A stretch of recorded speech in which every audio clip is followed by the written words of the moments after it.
I'm Ben Meiselas from the MeidasTouch network. Over the weekend, Donald Trump held two campaign events, if you even want to call it that. They were actually these humiliating appearances that he made. The first one that he held was in Salem, New Hampshire, in a school gymnasium that held about 200 people. And then later he spoke in South Carolina at the State House, where he was permitted to use the State House by the MAGA Republican governor in South Carolina, probably a conflict of interest and a violation of law there, but I digress. And as Donald Trump was heading in his plane from New Hampshire to South Carolina, he attacked his GOP opponents for the Republican nomination, Nikki Haley and Ron DeSantis. I want to go through some of those attacks right now and show you what Donald Trump was saying about Nikki Haley and DeSantis. Well, in this first clip I'm about to show you, this is Donald Trump saying that Ron DeSantis would never have been governor if it wasn't for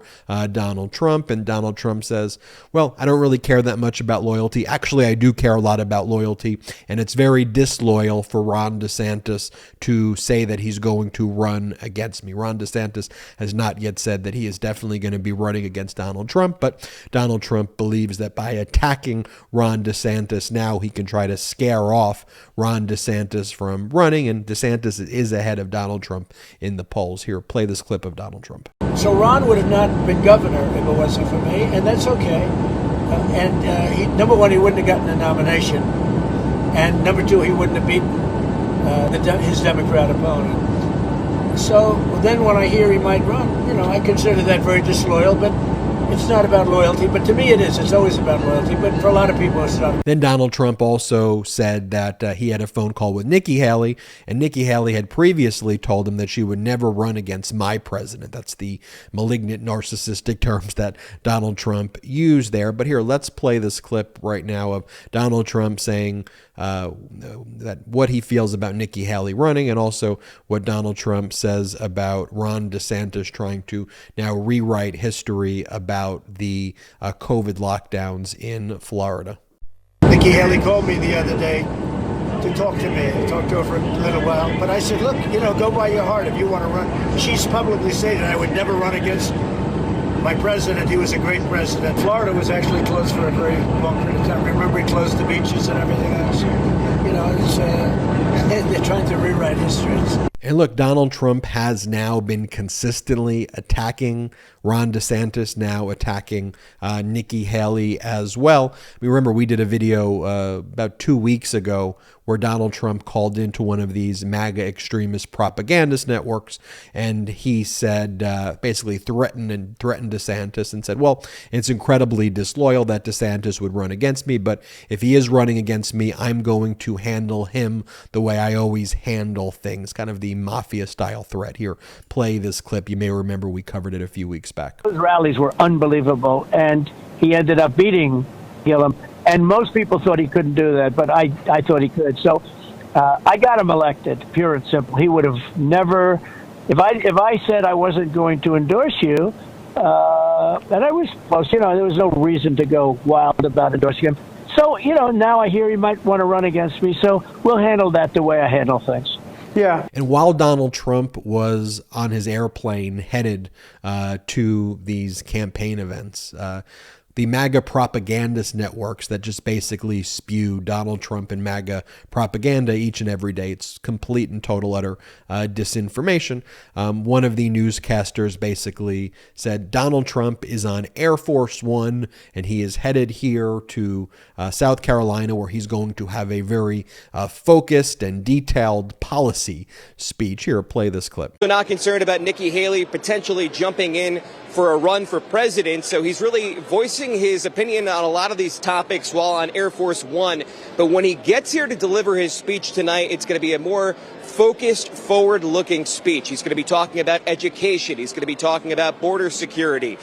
He even took a few jabs earlier in New Hampshire at some Democrats and some people who used to be close to him. So we'll see what he has to say in terms of his platform. We're going to hear probably a lot of what he had to say in New Hampshire, but some of those other stories that are out there, he weighed in on Air Force One on his way right here to the South Carolina State House. These MAGA extremists, these fascists, these complete and utter traitors They live in their own fantasy world. It's not Air Force One.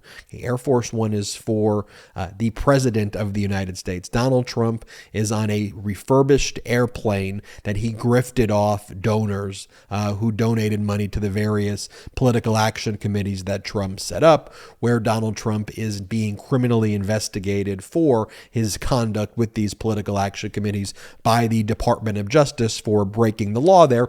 And Donald Trump is likely going to be indicted with respect to crimes relating to basically stealing money from donors and lying to the donors about where the money was going, when in fact it was going to enrich him. But MAGA extremist propagandist networks won't let the facts get in the way of it. And frankly, how dare they call that despicable airplane Air Force One, an alternative reality? And speaking about stealing money from political donors, Steve Bannon, who's now being criminally investigated or criminally prosecuted in New York, he was previously being criminally prosecuted by the Department of Justice. Donald Trump pardoned him for stealing money from donors in connection with the We Build the Wall scam, where in fact Bannon was using that money for himself, to buy things for himself, not for the wall. Bannon's now being prosecuted by state prosecutors in New York for the same conduct. This is a video of Steve Bannon interviewing Kari Lake and Mike Lindell from the other day, and really just want to highlight for you just how delusional these MAGA extremists are, right? The same way the propaganda network that I showed you is calling the airplane that Donald Trump was in Air Force One, which it's not. Here you have Steve Bannon having a conversation with Kari Lake and a guy who owns a pillow company, a fascist pillow company owner who got access to the White House, who was advising Donald Trump about overthrowing our democracy and appointing Kash Patel in the position of CIA director, and talked about seizing voting machines. I mean, that's the lack of quality, the most disgustingness of Donald Trump. I mean, literally, a guy like Mike Lindell's in the White House. But here you have Steve Bannon saying to Kari Lake and Mike Lindell that you're the freaking governor. Kari Lake, you're the freaking governor. You should be telling Ronna McDaniel what to do because you won the election in Arizona. I mean, again, she did not win the Arizona election. She lost. She lost the litigation. There's a governor, Katie Hobbs, of the state of Arizona, but these MAGA Republicans live in a fantasy world. You know, let me play you that clip and then I'll wrap it all up and tell you some more here. Play this clip of Bannon telling Kari Lake that she's the freaking governor. Play the clip.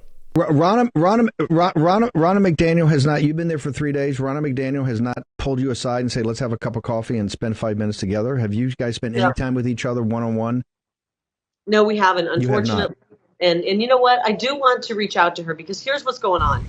And I know that this might not be the popular view. Ronna won.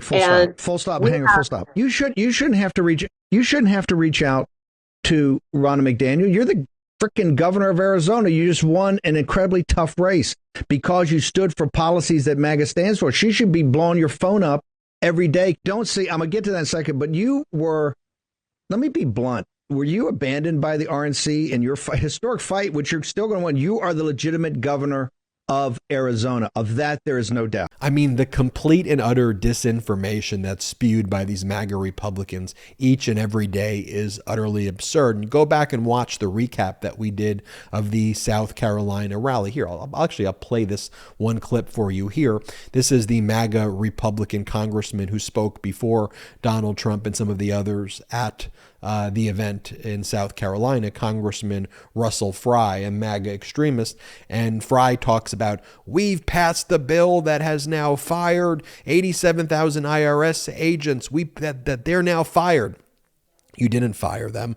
Your bill did not become a law, and your bill addressed a conspiracy theory that you all created when it's not 87,000 IRS agents, it's 87,000 IRS employees over a decade, and your bill did nothing. It's not signed into law. Just make up fake information every single day where Democrats are trying to focus and be adults in the room and address the issue, we got these like make-believe, performative, fascist nonsense taking place every day. Like the Republicans are not a real political party anymore. Like they're just doing fascist cosplay each and every day and just making up stuff. It's absurd. You can't have rational, reasonable conversations with these freaking idiots. Here, play this clip of Congressmember MAGA extremist Russell Fry. We advocated keeping 9 justices on the Supreme Court and stop court packing. We passed the Born Alive Act to protect life. And we fired 87,000 IRS agents. So there you have it, folks. Donald Trump, delusional, attacking DeSantis, and then you have the MAGA extremist propaganda network saying he's on Air Force One. It is a complete, utter mess with these MAGA Republicans. And it's scary because these individuals actually are a major political party. But let's keep on calling these people out. They look weaker. They look more desperate than ever. They're on the ropes. Keep spreading the message of pro-democracy. Keep calling these idiot traitors out. Do not be afraid. We are in this together. I'm Ben Meiselas from the MeidasTouch Network. Hit subscribe because we're on our way to 1 million subscribers here at the MeidasTouch Network. It's free to subscribe, so please hit subscribe. Also, check us out at patreon.com/MeidasTouch, patreon.com/MeidasTouch for exclusive content there. You will love the exclusive content there, including the fact that we do these Zooms where you can meet me and the other founders. We did our last one that was 3 hours long. We answered every question. So if that interests you, as well as the other exclusive content, head to patreon.com/MeidasTouch. Until next time, I'm Ben Meiselas from the MeidasTouch Network. At MeidasTouch, we are unapologetically pro-democracy, and we demand justice and accountability. That's why we're spreading our message to Convict 45. That's right, gear up right now with your Convict 45 tees and pins at store.MeidasTouch.com. That's store.MeidasTouch.com.